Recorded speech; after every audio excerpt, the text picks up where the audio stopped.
김민재 그리고 나폴리의 우승 정말 축하합니다. 오늘 우승을 확정하기까지 김민재가 나폴리에 어떤 영향을 미쳤는지 간단하게 돌아보고 나폴리의 우승 과정을 함께 돌아보는 시간 가져보겠습니다.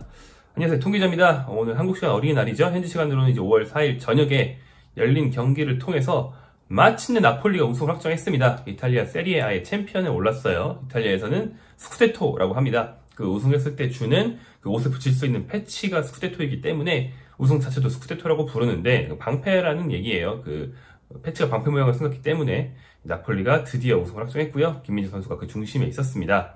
경기에 대해서 간단하게 돌아보죠. 우디네세를 상대한 원정 경기였는데요. 우디네세의 로브리치에게 선제골을 내주고 원래 끌려가고 있는 경기였어요. 근데 후반 7분 오시멘의 결정적인 동점골이 나옵니다.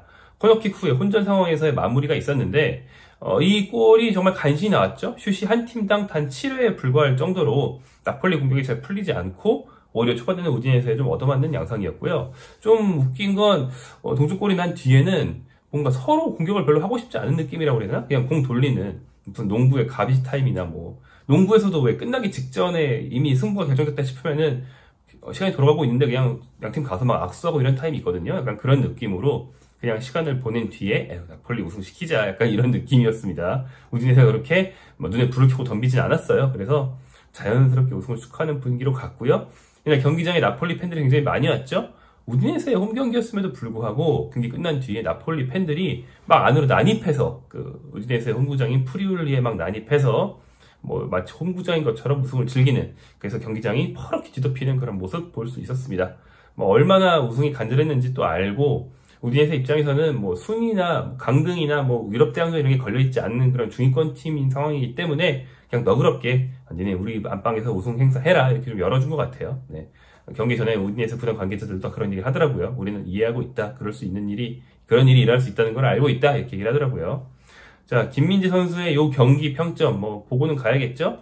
후스코어드 평점 기준 6.8 상당히 높은 평점이 나왔고요.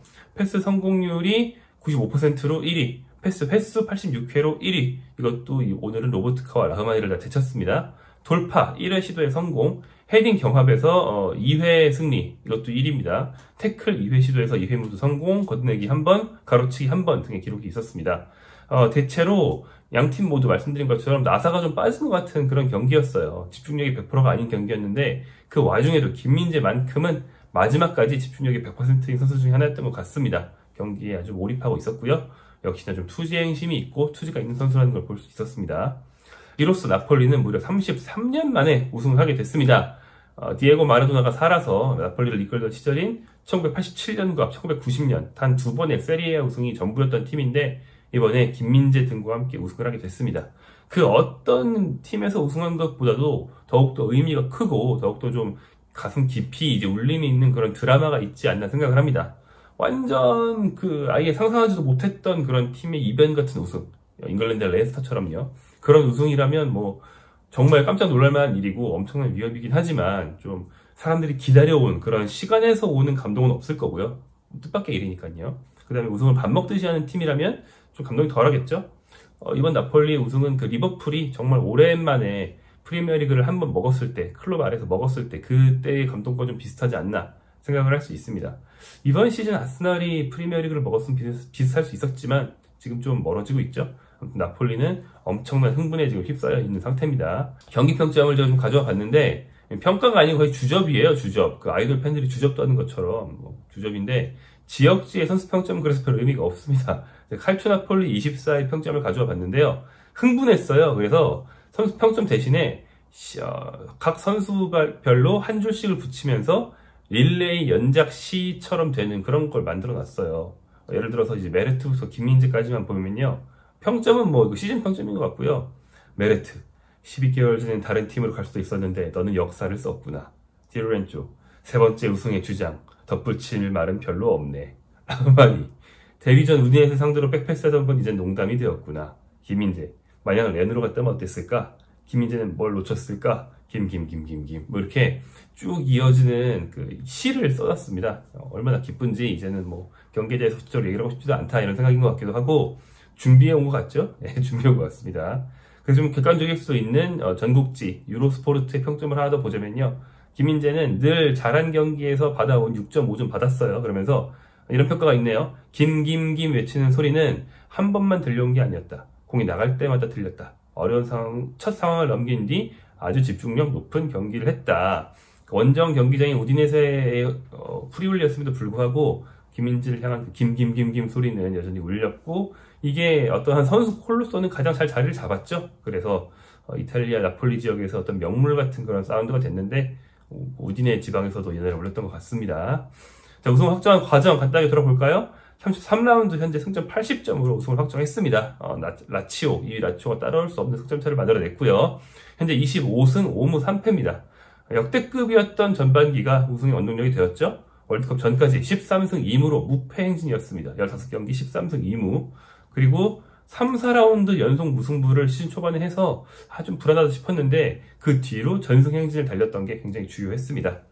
그런데 이제 월드컵 브레이크가 있고 나서 후반기가 좀 시작이 됐는데 그때 첫 경기에서 졌습니다. 인테를 상대로 0대1로 졌죠. 하지만 이때는 이제 비상신호가 울리지 않았어요. 왜냐하면 인테르전 패배 이후에 8연승을 달렸고요. 그 8연승 중에는 유벤투스전 5대1 승리가 있었기 때문입니다. 원수 유벤투스를 5대1로 꺾은 거는 나폴리 팬들 입장에서 엄청난 의미가 있었고 우승 그 자체에 못지 않게 이 한 경기가 깊이 기억될 만한 그런 경기였죠. 기색 하늘을 찔렀습니다. 전반기에 팀 전체가 잘 나갈 때의 주인공이 흡이차 크바라첼리였다면 후반기 초반 이제 잘 나갈 때의 주인공은 빅터 오시맨이었다고 할 수 있겠죠. 오시맨의 연속골 행진이 있었습니다. 이상 징후는 3월에 좀 찾아왔는데 3월 첫 경기에서 라치오에 패배했어요. 그리고 4월이 되자 밀란 상대로 리그 패배, 또 챔피언스 리그에서 탈락하면서 좀 아쉬운 그런 한 달을 보냈습니다. 하지만 뭐 그 정도의 기세가 컸다고 해서 전 경기 전패로 간 건 아니기 때문에 우승을 놓치는 그런 일이 있을 수 없었고요. 정신을 살짝 차리고 최근에 좀 무승부를 거두면서 결국 우승을 확정했습니다. 4월부터 현재까지 성적은 2승 3무 1패로 특히 공격이 좀 안 풀리고 있어요. 흡이차가 막히기도 하고 팀 전체가 이제 동기부여를 좀 잃은 것처럼 나사가 좀 빠진 것 같은 모습이지만 우승을 확정하는 데는 아무런 문제가 없었습니다. 자, 가제타 델로 스포르트의 우승 기사를 가져와 봤는데요. 자, 우승의 원동력을 이렇게 요약을 했네요. 나폴리를 우승으로 이끈 건 오시멘의 골, 흡이차의 플레이, 로버트 카의 연출, 김민재와 디로렌조가 이끄는 수비의 단단함, 메레트의 선방, 스팔레티의 전술이었다고 6가지 요인을 들면서 이 나폴리는 이미 역사의 일부가 되었다라고 얘기를 했습니다. 김민재가 구단 역사의 일부가 되었고 더 나아가서 나폴리라는 도시에 이미 역사의 일부가 됐다는 거죠. 풋볼 이탈리아 매체라기보다는 좀 이탈리아에 대한 어떤 칼럼 사이트, 영문 칼럼 사이트 또 영어 포털에 가까운 곳이긴 한데 김민재는 9점으로 10점을 받은 3명의 뒤를 잇는 그런 점수였어요. 10점은 스팔레티 감독, 또 흡이차, 오시멘 이렇게 3명인데 뭐 감독도 그렇고 이 선수 2명은 이길 수가 없죠. 득점 1위, 득점 왕이 지금 눈앞에 있는 선수와 최다 공격 포인트 선수이기 때문에 최다 이제 10한 선수이기 때문에 어쩔 수가 없습니다. 자, 그리고 김민재에 대한 평가를 읽어보면요. 파르테노페이의 이번 시즌 최고 선수 중 한 명이다. 파르테노페이라는 건 나폴리 도시의 옛날 이름입니다. 그래서 이제 지역의 애칭으로 많이 쓰이죠. 구단 애칭으로도 쓰이고요. 클럽 레전드 칼리도 쿨리발리를 대체했고 대한민국 대표인 이 선수가 단 1년 만에 쿨리발리보다 더 큰 레전드가 될 거라고는 아무도 예상하지 못했다. 자, 쿨리발리보다 구단에 남긴 족적이 더 크다라고 인정을 하고 있고요. 쿨리발리는 누적이 있죠. 구단에 오래 헌신해 왔고 또 이제 많은 경기를 소화해 왔다는 누적이 있는데 김민재 단 한 번의 스쿠데토가 쿨리발리의 그 오랜 기간 동안 쌓아놓은 업적을 넘어버렸다. 역시 트로피가 최고야 라는 얘기를 볼 수 있고 그리고 더 큰 레전드 김민재가 이미 나폴리 구단의 레전드라고 인정을 하고 있습니다. 이번 시즌 우승 주역으로 뛴 선수들은 전부 다 나폴리 레전드라고 할 수 있는 거죠. 되게 오랜 시간이 지난 뒤에도 우승했던 시즌의 베스트 11은 팬들은 막 달달 외우거든요. 막 저도 이제 나폴리에 대해서 공부할 때 87년도, 90년도의 베스트 11은 다 한 번씩 공부를 했어요. 지금 전부 기억나지 않지만. 그래서 그때는 그렇게 뛰어났던 선수가 아니더라도 마라톤 옆에서 우승했던 선수들은 제가 읽어는 봤거든요.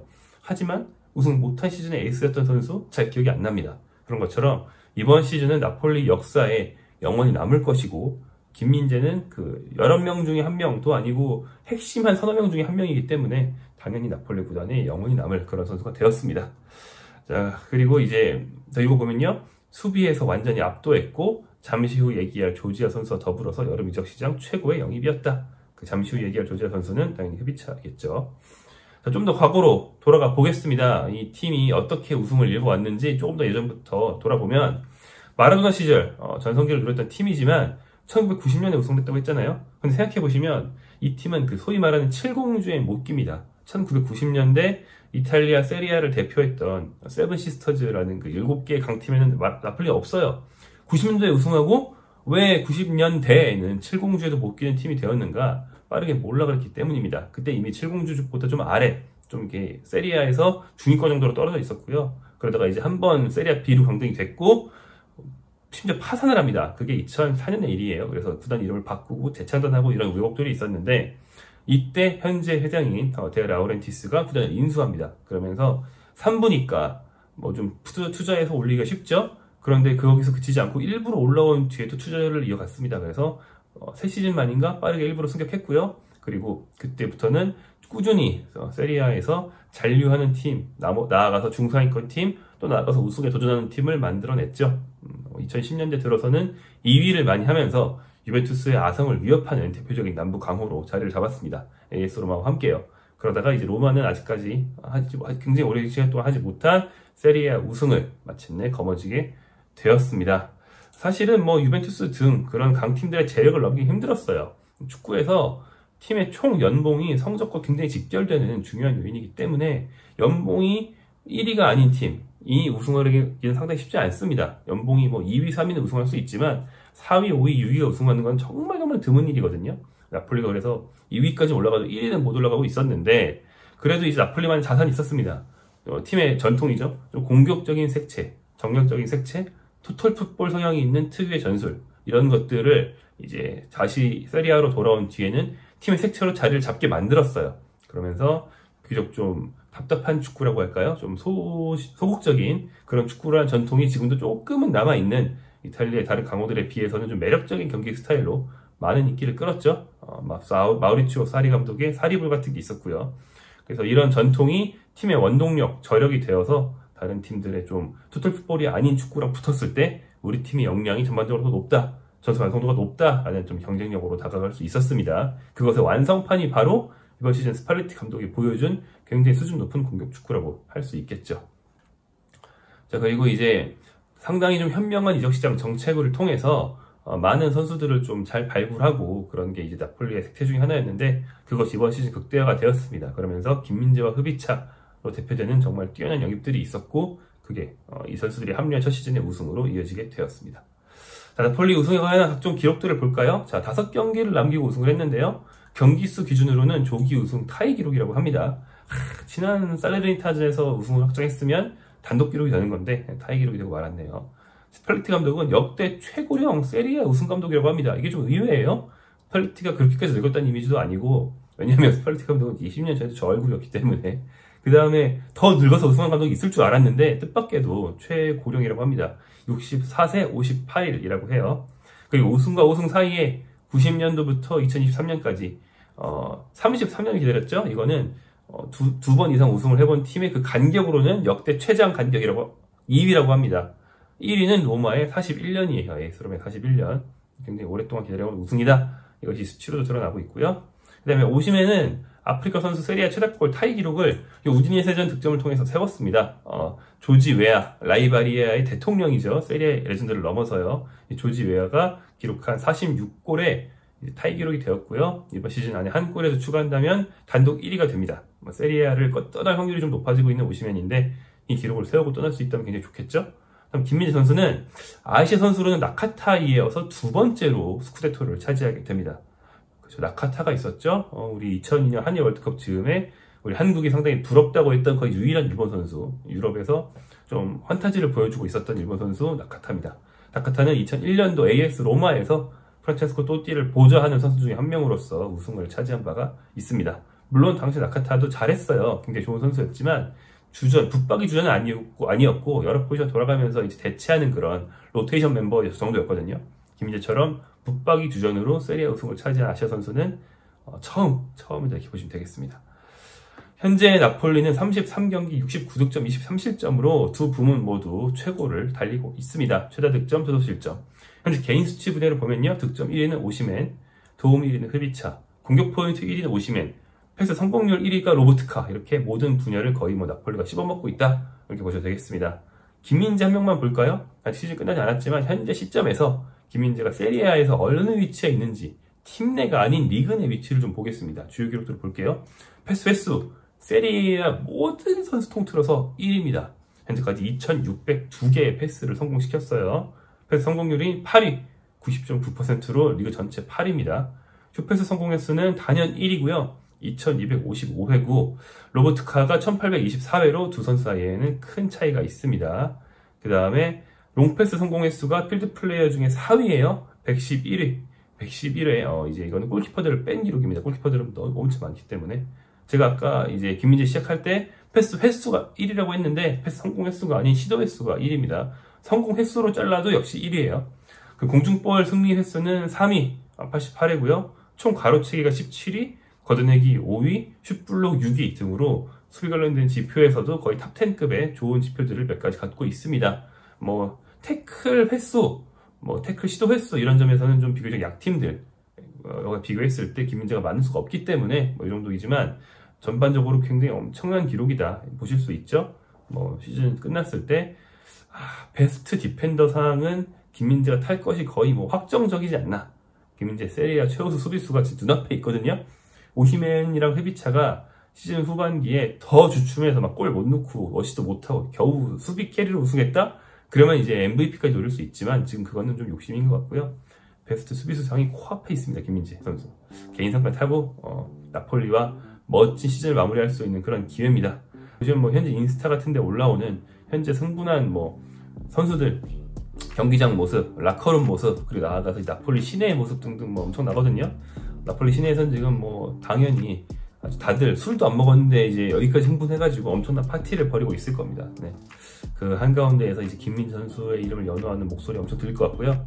지금 나폴리에 이때다 싶어서 여행 가신 분들 꽤 계실 것 같은데 부럽네요. 네. 나폴리는 우승했고 김민재는 스쿠데토를 딴 깜피오네 중 한 명이 되었습니다. 깜피오네 김민재의 이야기는 시즌 끝날 때까지 매 경기 계속 전해드리도록 하겠습니다. 감사합니다.